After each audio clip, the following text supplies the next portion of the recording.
This is Richard Wolff from Democracy at Work, responding to another AskProfWolff question sent in by our Patreon community, and in this case, by Adrian O'Connor. Adrian asks whether the 1920s, that roaring so-called period just before the Great Crash, shows any similarities with our times now, in terms particularly of scapegoating immigrants, particularly by leading politicians.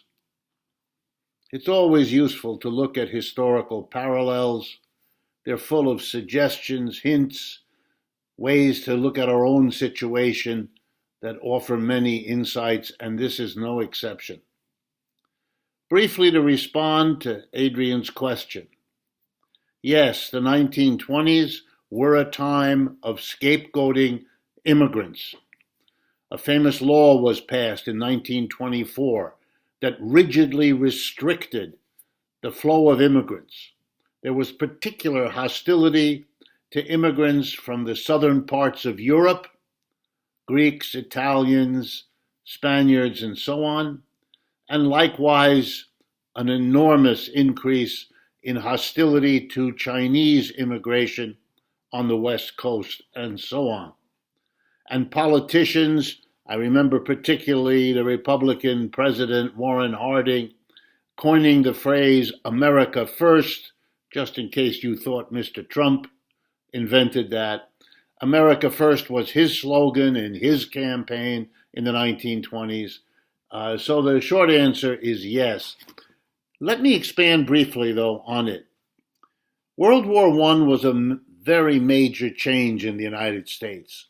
The relative isolation of the Western Hemisphere from the problems of Europe was over. A war that was basically begun and focused on Europe drew the United States in. The United States lent its allies the money. It provided its allies with a good bit of the war materiel to fight the war. And as a result of the war being devastating for all of Europe, it left the United States not only untouched by the war in terms of fighting on our soil, etc., but also left the United States in a new position. It was the great creditor of the rest of the world, whereas before it had been a relatively poorer debtor nation. The rise of the United States to world power really was the fruit of World War I, as it would again be at the end of and as a result of World War II. The wars among the Europeans ended the dominance of Europe and opened the way for the dominance of the United States and then later China and so forth.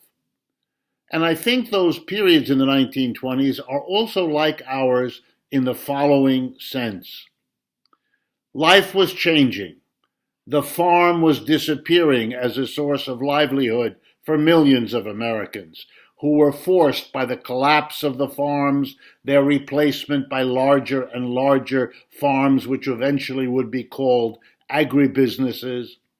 Were pushing more of them out of their jobs, out of their farming way of life, forcing them into the cities where they were a bit of a stranger because the cities had become the locus of the waves of immigrants who came mostly from Europe and settled mostly in coastal cities, but other cities as well. The rush of population going to the cities where there were at least tenements and apartments. Rural parts of the United States couldn't and didn't absorb very many of them, and so on. And everything changed after World War I. First of all, there were the hundreds of thousands who returned who had been shaped by the war, deeply troubled by the war and the war experiences. Then there were all the economic changes, the rise of urban as opposed to rural America, the shift of people from one sector to another, and the continuing boom of American industry, replacing the Europeans who had wiped each other out in the war, absorbing millions of new workers, particularly waves of immigrants. And it shook up American society. There was enormous wealth being created, but being harvested pretty much by the richest amongst us, sort of like recent decades again. And this was causing tension and opposition and hostility between rich minority and poor majority. And in those situations, the people at the top find it very convenient to refocus the risk of domestic anger about them, their wealth, their having made money off the war, their having come through, having let their kids escape from the war. The usual issues of fundamental inequality began to bubble up. And so it became interesting for the politicians to keep the lid on the system, which is what the wealthy always want them to do, to focus hatred elsewhere. And the two big choices those days in the 1920s were immigrants and radicals. That's right, the 1920s were the time of the Palmer raids in Boston, the time of the Sacco and Vanzetti trial. Radicals who were often identified with immigrants, you know, the way Latino immigration is hooked together by Trump and others with the drug business. Well, in those days, it was criminal activities of all kinds, but particularly political radicalism. The American left was beginning to show its power. Labor unions were crushed, so they declined in the 1920s.